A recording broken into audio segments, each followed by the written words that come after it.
Boss House Reading. Mwana we mataga mwana wemberengwa Mr. Riz Ranikalonde ndazvifunda ndashaya minduro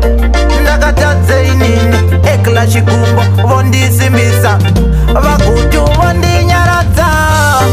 vamakanoromba ndaivapo hereni mujepewa are ndaivapo hereni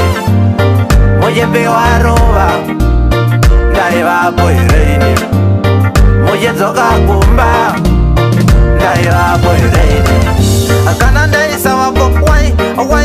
wai ndichichungurudza ngorara inini ndinotomudza ndinorota ndichira nechikara chisingafe kurota ndichichuta taura kudai ndatiza kumba andina chekutaura saka ndachaura vamakanoromba ndaivapo hereni mujepewa are ndaivapo hereni mujepewa ruva ndaivapo hereni mujedzoka kumba ndaivapo hereni hanzi kwavamwe ndokuna madhokota kwavo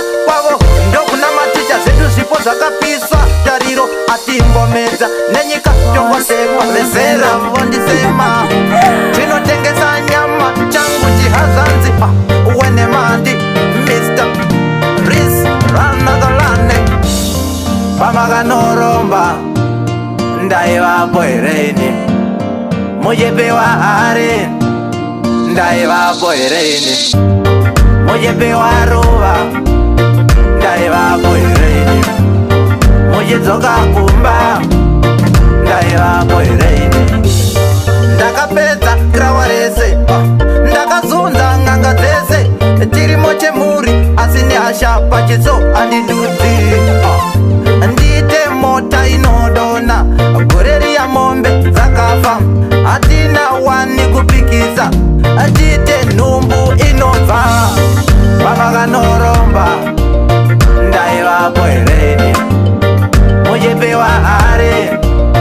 ndaivapo hereni mujepewa ruva ndaivapo hereni mujedzoka kumba ndaivapo hereni vamakanoromba